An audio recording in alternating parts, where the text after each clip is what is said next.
So without wasting time, let's start today's class. Yesterday we did one problem using cylindrical coordinates. Good morning, sir.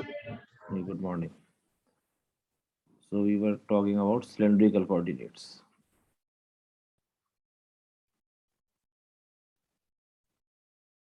So how to integrate? So you have a function will be in terms of r theta z. Na? R theta are the polar coordinates, z is your third dimension. So you are just adding in polar coordinate the third dimension, then it will become cylindrical coordinates. We take the order dz, r dr, d theta. So steps, if I will, yesterday we have done already one problem where I explained you how to take the limits. The steps are same. First thing is sketch the region D. Whatever the region is given to you, से sketch कर लेंगे. Suppose this is the region.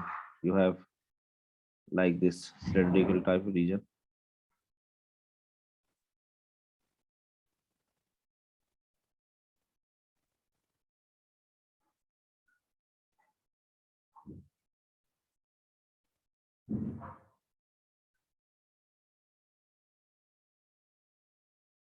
So this is the region which you have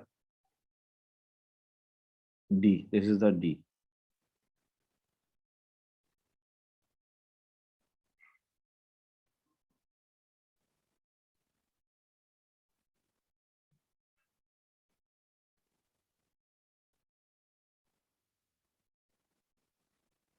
X, Y.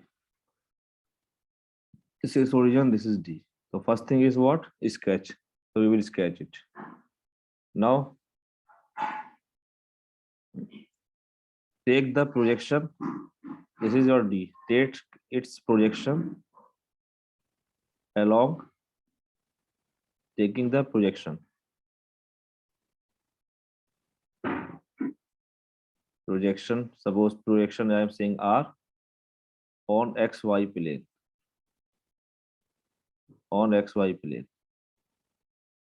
So जब projection लेंगे इसका, you will be getting some circle ellipse, whatever the projection, it may be come. You have to see what is the intersection. So suppose it is the projection. इसको हम R से denote कर देंगे. It is your first step. Second is, so this is a curve which is given to you. So below curve, upper curve. So Z I will write in terms of R theta, है ना?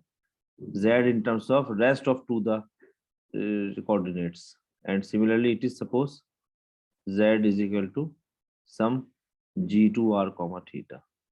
Now what I will do, second step is finding Z limits. Firstly I will find the Z limits. So mark any point R comma theta here, arbitrary point R comma theta, and take a ray in the increasing direction of Z, which will be entering here and it is leaving here. Suppose this is your M. So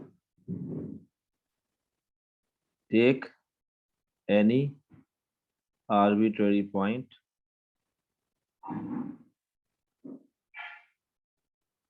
R comma theta in R के अंदर ही.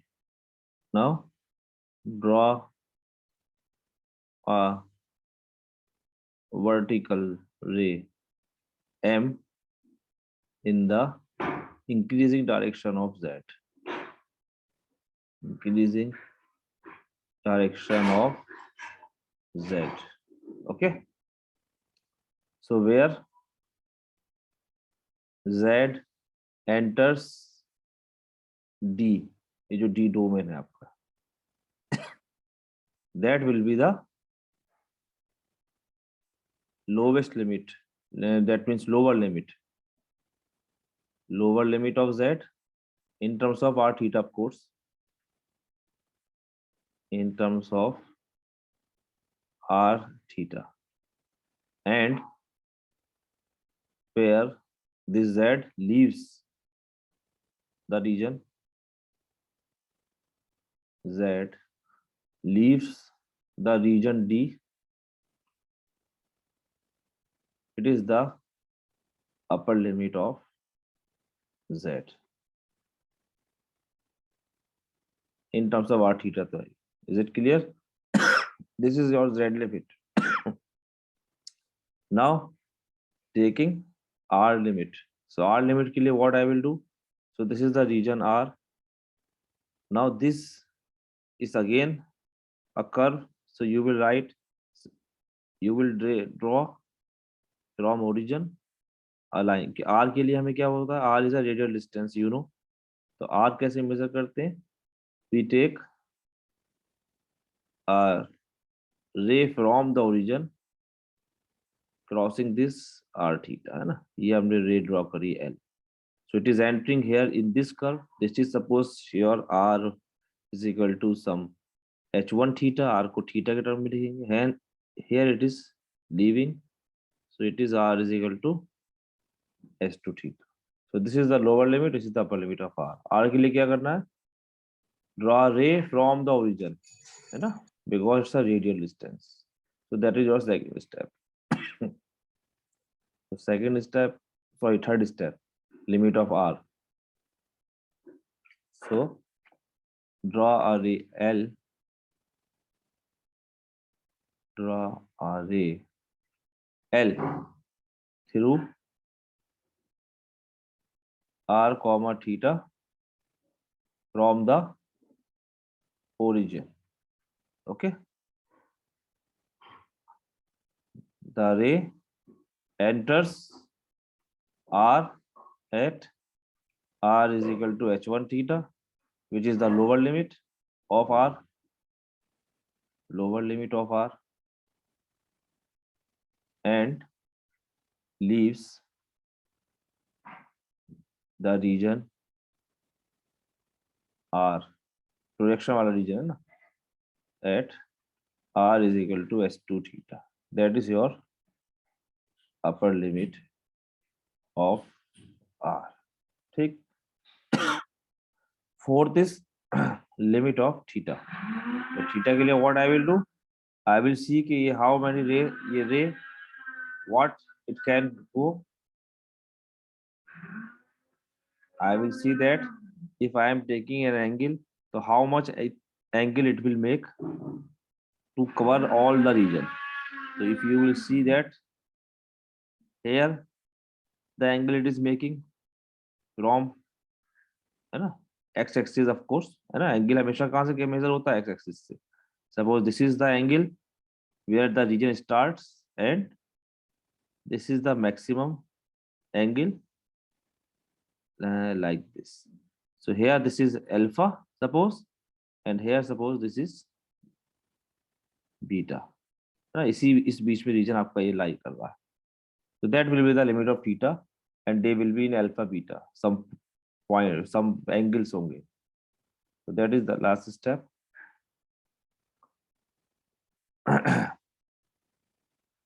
As L sweeps across R, the angle theta it makes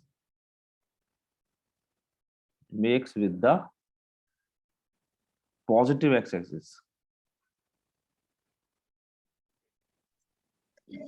runs from theta is equal to alpha to theta is equal to beta. Thus, this double integral d f r theta z, this dv can be written as theta is equal to alpha beta, r is equal to h1 theta to h2 theta, and z is equal to beta, r comma theta to f of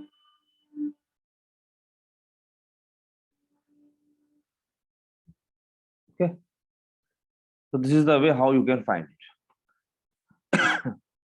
We have done one problem yesterday. I will take one more problem, that is a problem for finding the uh, finding the centroid. One problem, example 2, page number 878. Is this thing clear? How to find limit? You students, बोलिए अनिल आवत, जी sir. Clear है? जो steps बताए आपको, how to find a limit in terms of cylindrical coordinates. Same way जैसे आप पीछे करते हैं वही तरीका है, sketching and limit, finding limit. जी सर। चलिए, yes sir. Kaif Khan,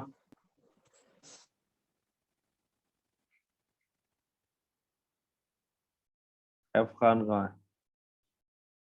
Kaif Khan,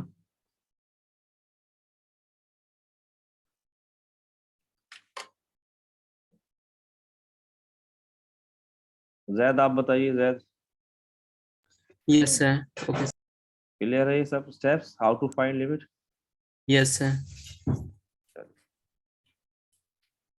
So let us take example 2.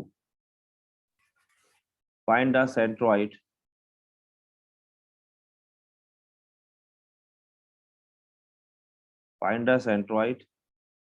whose density is 1, delta 1 दिया हुआ है, क्योंकि सेंट्रॉइड के लिए मुझे डेंसिटी यूज करनी पड़ेगी. Centroid means centre of mass.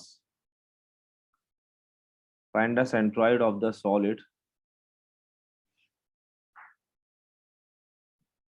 enclosed by the cylinder, enclosed by the cylinder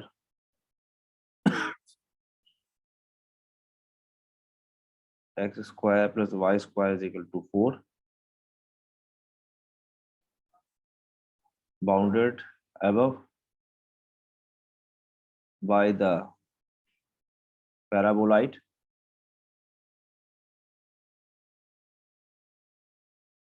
z is equal to x square plus y square and bounded below by the xy plane. Okay, हमें centroid निकालना है. देखो centroid का formula बता देना आपको, ये centroid वाला जो सेक्शन था वो हमने स्किप कर दिया था at pass it not your syllabus. वहां पर आपका moment of inertia centroid was discussed. इस पर्टिकुलर प्रॉब्लम के लिए we can have the formula. Centroid का फॉर्मूला आपका होता है सेंटर ऑफ मास, है ना. सेंट्रॉइड मींस जहां पर आपका, व्हाट इज सेंट्रॉइड भाई, फिजिक्स वाले बताओ.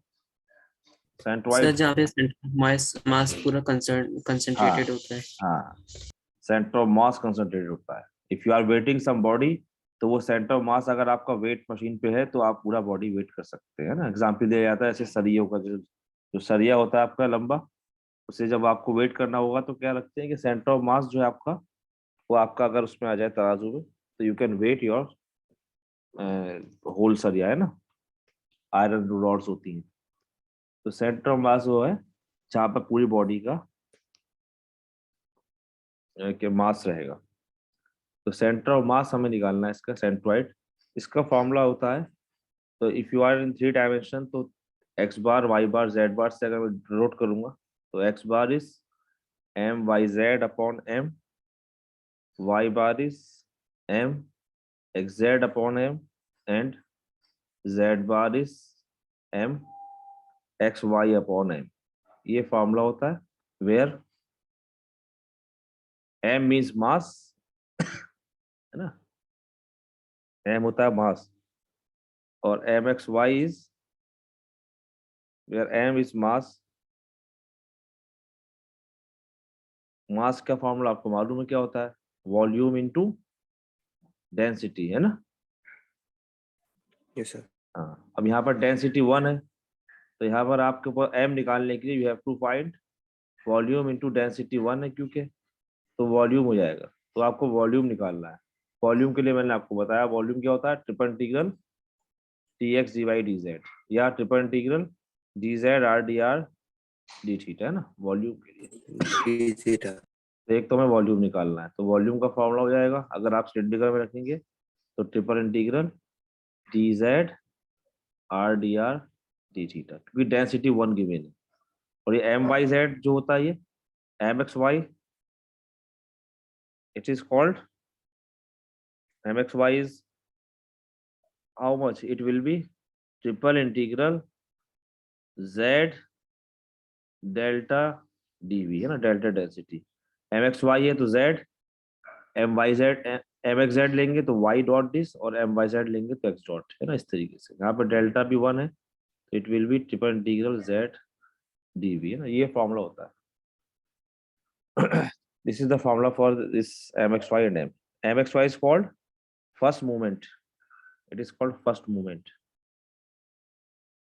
First movement by the first movement mxy by the mass m.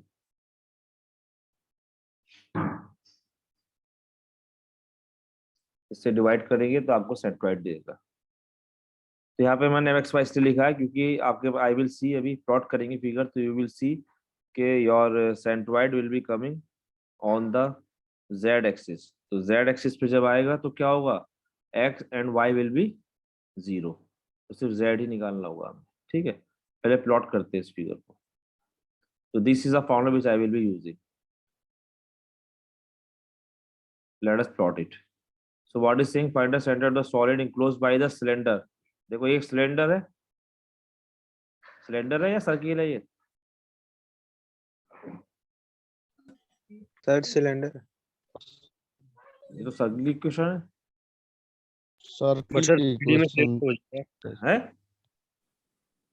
तो 3D में सिलेंडर हो जाएगा ना। अच्छा ठीक है, क्योंकि 3D में z is missing here, it means z is a free variable, इसलिए ये एक सिलेंडर हो जाएगा, ठीक है। चलो तो इसको नेक्स्ट पेज पे बना लेते हैं फिगर। तो you have a circle of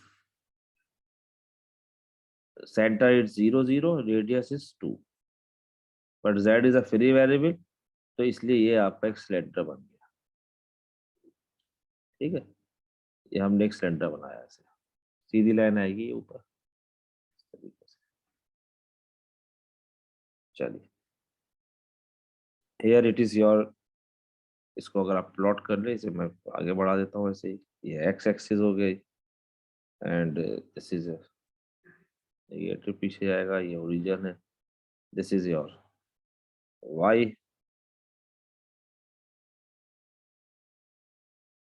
Y ले लो, उनके वाई भी इनका थोड़ा सा ठीक, चलो ठीक है ऐसे ले लेते हैं। तो ओरिजिन सेंटर है, ये सिलेंडर है, bounded above by the paraboloid, ये एक पैराबोलाइड है, देखिए कैसा पैराबोलाइड है ये, upward, upward, vertex origin, origin, origin. ठीक है। तो इसका वर्टेक्स ओरिजिन पे है ना, तो when you will plot it, तो it will be like this.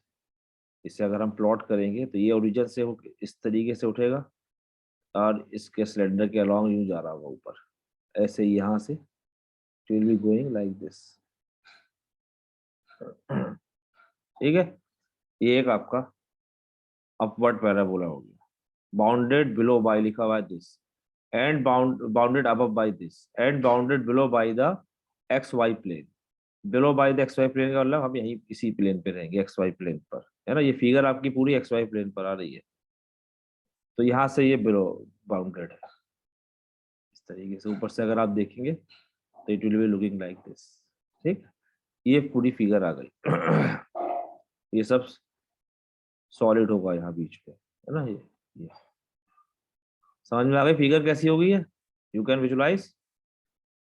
yes sir, हाँ एक सिलेंडर Yes, sir. लीजिए, सिलेंडर के आप जब व्हेन यू विल सी, ऊपर से सिलेंडर से देखेंगे तो आपको नीचे से एक ऐसा दिखेगा जैसे पैराबोलाइड। लस्सी का कुल्हड़ कभी देखा होगा तो कुछ इस टाइप का ही होता है ना, बीच में से यूं हो रहा होता है पैराबोलाइड, बिल्कुल फ्लैट नहीं आ रहा होता, मतलब बिल्कुल राइट सर्कुलर नहीं होता है, नीचे थोड़ा सा उसके वर्टेक्स होता है। चलो, तो हेयर, अब इसका अगर हम ये ले लें, this is your Z axis, you know, है ना, तो यू कैन सी इसका सेंटर ऑफ मास कहाँ आ रहा होगा, एनी आइडिया? यहीं कहीं आएगा बीच में जेड एक्सिस पे, फिगर से आइडिया Yes, लग sir. रहा है ना? सर सेंटर पे। इसका जो सेंट्रॉइड आएगा यहाँ कहीं जेड एक्सिस पे लाई करेगा, तो सेंट्रॉइड होगा, it will be lying on the z axis. From the figure you can get the idea. Because this is symmetric about z axis, z axis के about symmetric है ये figure. So the centroid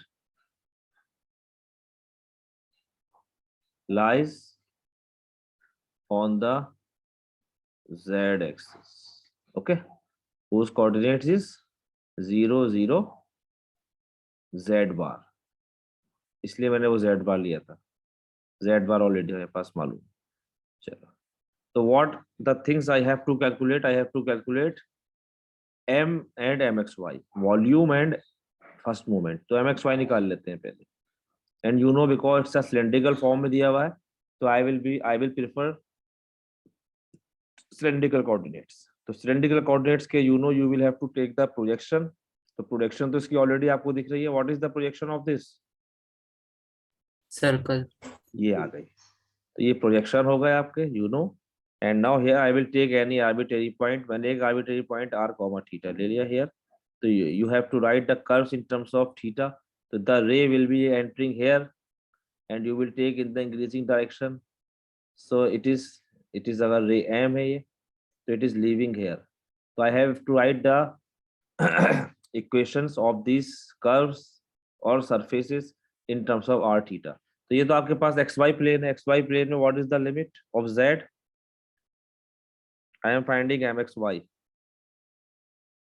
so mxy में I will write in terms of, तो formula क्या बताया था अभी mxy का, z डेल्टा, डेल्टा इज 1, तो z del v है ना, so it will become z dz, so what is the limit of z in terms of r theta, tell me here, lower limit zero हो जाएगा। और upper limit, z bar r upper square limit क्या है, ये क्या है, ये ऊपर, this is the cylinder r का, स्क्वायर हो जाएगा। ये था यस अपर, सर। यस, तो z is equal to r square, r square, क्योंकि अपर अब क्या लिखा हुआ था, bounded above by the paraboloid, तो पैराबोलाइड की क्वेश्चन आपको गिवन है, z is equal to x square plus y square and you know it is nothing but r square। चलो, r की लिमिट बताइए, r के लिए what I told you, I will take a ray from the origin, है ना, yes sir, zero हो जाएगा। तो ओरिजिन से हमने रे लिया, एक ये ओरिजिन था which is passing through this point, so here it is entering, so r is equal to 0, zero zero circle equation in terms of theta, circle है आपके पास, टू हो जाएगा सर। तो कितना होता है, r square is equal to 4, two हो जाएगा सर। यस सर, है ना, टू हो इधर जाएगा टू। गुड, थीटा बता दो जल्दी से, थीटा कितना जीरो एंगल है, हाँ कितना एंगल बना सकता है ये, 0 to 2 पाई, है ना, 2 पाई। यस 2 पाई, यस सर। करेक्ट है ना, पॉजिटिव एक्स एक्सिस से आप लेंगे तो यहाँ से स्टार्ट किया 0 and I can rotate the whole region is 2 pi, so 0 to 2 pi, तो this is z dz r dr d theta, ठीक। इसे टिकट करना आसान है, देखो अब z को बिल्कुल कम करूंगा तो I will write 0 to 2 pi 0 to 2, z is z square by 2, और z स्क्वायर में रखा r स्क्वायर, तो हाउ मच, r4, और एक r ऑलरेडी है, तो r5 by how much, z square करेंगे, z स्क्वायर बाई 2, है ना, और z स्क्वायर पे हम रख देंगे फिर आर 5 बाई हो जाएगा सर 4। 4 क्यों, 2 ही तो रहेगा, यस सर, 2 रहेगा, ठीक है। 2 क्योंकि आर स्क्वायर 2 होगा। dr d थीटा, है ना। z का हुआ z स्क्वायर बाई 2, z के स्क्वायर आर स्क्वायर रखा तो r4, तो बाई 2 रहेगा यहाँ पे। चलो अब r5 को कर सकते हैं again, 1/2 take outside, r5 is how much, r6/6, yes sir. r6 में 2 रखा तो 2⁻6/6,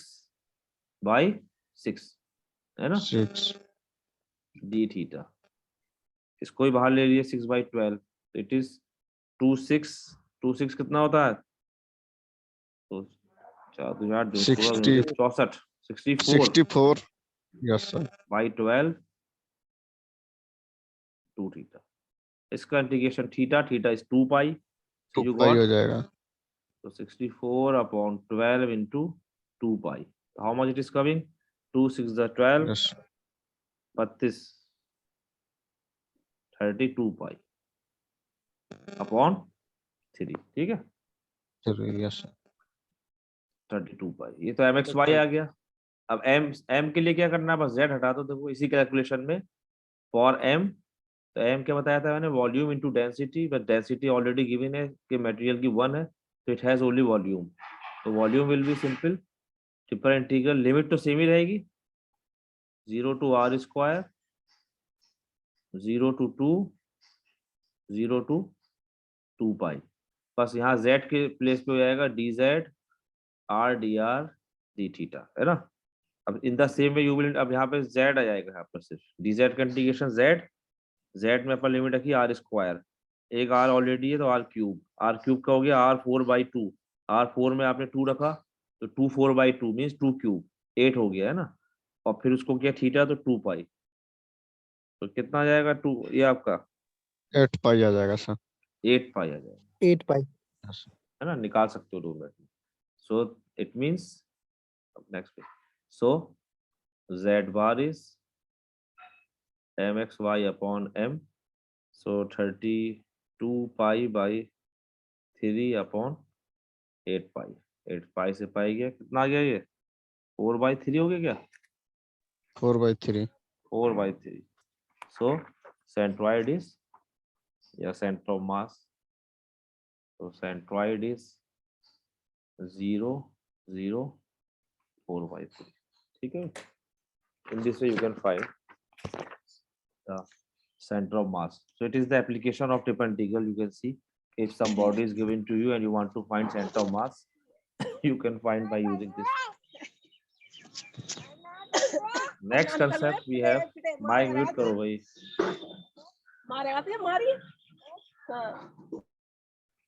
Center, sorry, spherical coordinates. Next concept we have spherical coordinates.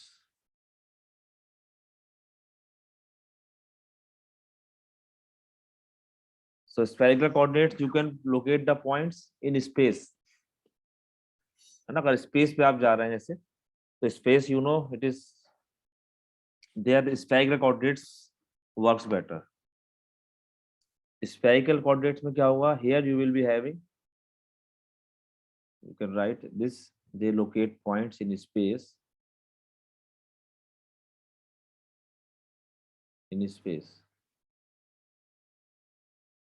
जो पायलट है, पायलट अगर ट्रैवल कर रहे हैं तो probably they use spherical coordinates for locating any point to give the coordinates or location of their planes.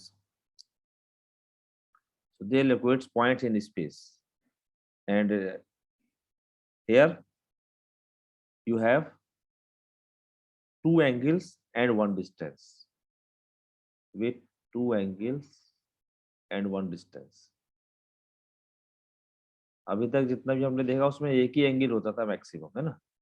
Cartesian coordinates, rectangular coordinates में तो आपके पास डिस्टेंस ही थी एक्स वाई जेड, पोलर में 1 एंगल था, एंड अगर सिलेंड्रिकल में आए हम तो 1 एंगल एंड 2 डिस्टेंसेस थी, r is the radial distance and z is the z distance, है ना।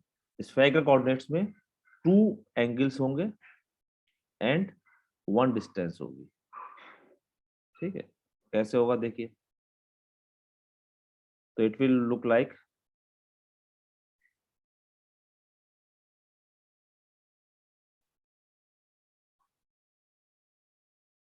this is your z axis.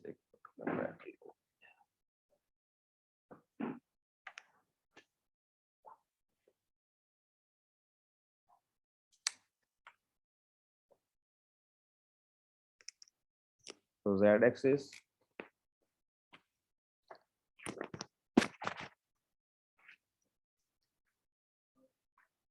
and x axis and y axis.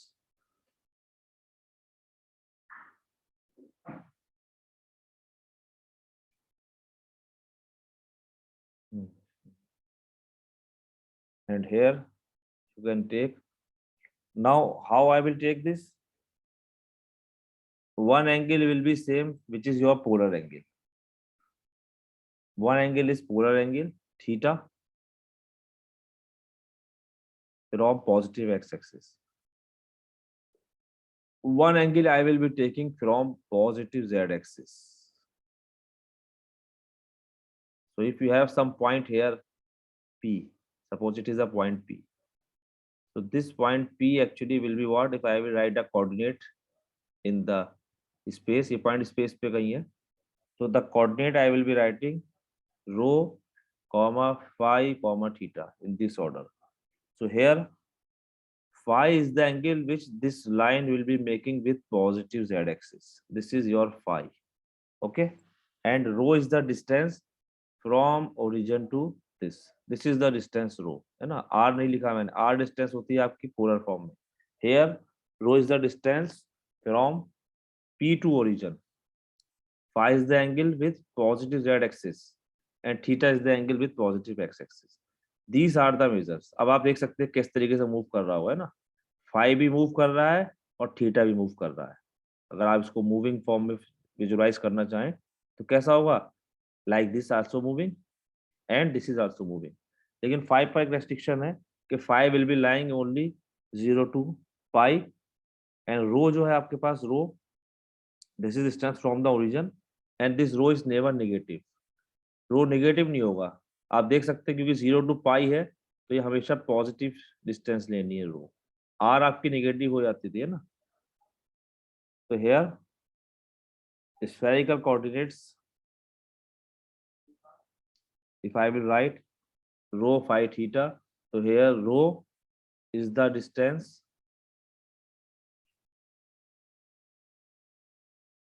from P to origin. O means origin. Phi ये आपका first triplet, it is order triplet है ना, इसी order में लेते हैं इनको. Rho phi theta order triplet का मतलब होता है कि we can not change the order. जैसे एक्स वाई जेड में you always take first x y z, similarly rho. Second phi, phi is the angle, phi is the angle OP makes with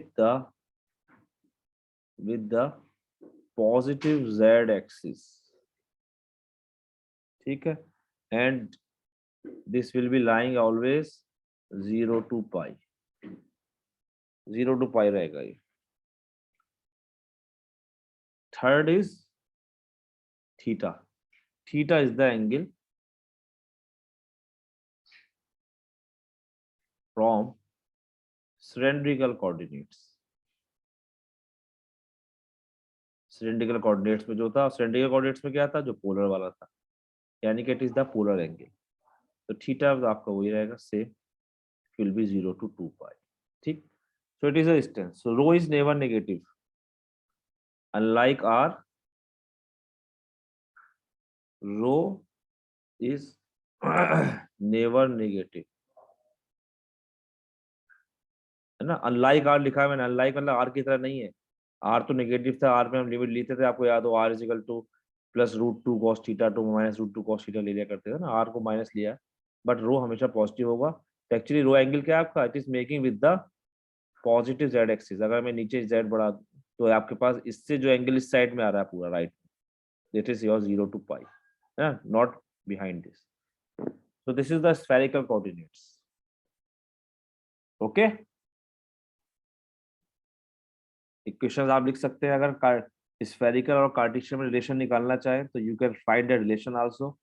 देखिए how you will calculate, थोड़ी सी अगर आप calculation करें तो you have this is your theta, ये आपके पास you know are होता है ना, ये आर है। तो अगर मैं रिलेशन एक फाइंड करना चाहूँ कार्टेशियन और स्फेरिकल में, तो I can find by doing some geometry और trigonometry. You know this is your perpendicular, ये लाइन आपके पास वर्टिकल है तो ये आर से परपेंडिकुलर होगा, यहाँ पर है ना 90 डिग्री एंगल बनाएगी, ये एंगल थीटा है और दिस इज आल्सो 90 डिग्री। ये एक्स एक्सिस है। तो suppose this distance is x, this distance is y. तो व्हाट, ये रो है ना, तो अगर हम ये वाला ट्रायंगल देखिए ये फाई है, तो व्हाट अबाउट इस रेक्टेंगल को ले ले, तो r upon rho is how much, this is your hypotenuse, this is your base, this is perpendicular. तो अगर मैं रिलेशन लिखना चाहूँ इसमें आर और रो में, तो r upon rho is how much, phi के टर्म में। देखो ये एंगल फाई है ना, बोलिए तो ये कितना बचा, cos पाई माइनस फाई। ये नहीं, ये कितना होगा, फाई माइनस फाई हो जाएगा ये पूरा पाई है क्या, यहाँ सर। ये sir pi by two minus pi phi. हाँ pi by two minus pi होगा ये एंगल है ना। तो आपके पास if I am taking R upon rho base upon hypotenuse, कितना हो गया, cos pi by two minus pi कितना होता है, साइन, है ना। तो आर को आई कैन राइट, है ना, ये कितना एंगल है ये, तो cos pi by two minus pi कितना हो गया, क्या होता है, बेस अपॉन हाइपोटेनियस, है ना। तो cos pi by two minus pi कितना होता है, साइन फाई। तो r is equal to rho sine phi, ठीक है। तो अब एक्स कितना होता है, x is r cos theta, तो हमें मालूम है पोलर फॉर्म में, तो इसका मतलब एक्स कितना हो गया, rho sine phi cos theta. Similarly y is equal to r sin theta, so it will be rho sin phi sin theta, okay, and rho is how much, rho तो आपको दिख ही रहा है कितना है, अगर मैं x y z ले लूंगा तो how much it is, x square, क्योंकि rho is distance from the origin, तो अगर x y z में होता है तो दिस इज अ डिस्टेंस, तो how much it will be, r square plus z square, है ना। और z कितना है, z is how much, row cos phi, है ना, ये है z, this is your z perpendicular, तो z upon rho is how much, perpendicular upon hypotenuse is equal to कितना आएगा, cos sine sin pi by two minus pi, है ना, तो कितना हो गया ये, rho cos phi, okay, clear है, यस सर। गुड। तो इसको आप z स्क्वायर लिख देंगे, तो ये रो आपका रिलेशन आ गया r और z में, इसकी वैल्यू रख सकते हैं। So this is the relation in Cartesian and spherical, ठीक है। चलिए इसकी प्रॉब्लम्स करेंगे, टाइम आपके पास सब कम है, हमारे पास।